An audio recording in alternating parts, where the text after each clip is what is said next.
runtii sharaf weyn ay noo tahay maanta in aan marti gelinayno runtii wafdi ka socda dalka Qatar oo runtii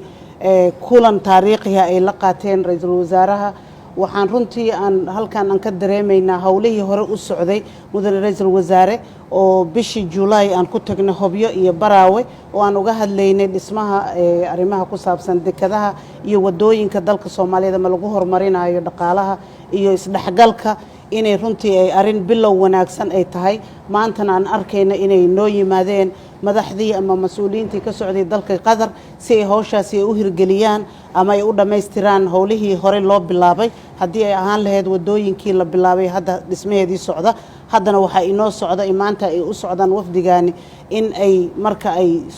soo bandhigaan goorta aan ku haminayno in aan bilowno dhismaha dalka dekada Hobyo oo runtii ahmiyad weyn inoo leh dhinaca dhaqaalaha iyo xiriirka soo jireenka aan noo wada leenahay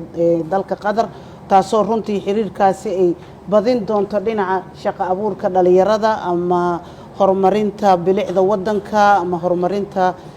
dhinaca shaqaalaha ama shaqo abuurka dalka taasoo runtii ahmiyad weyn inoo leh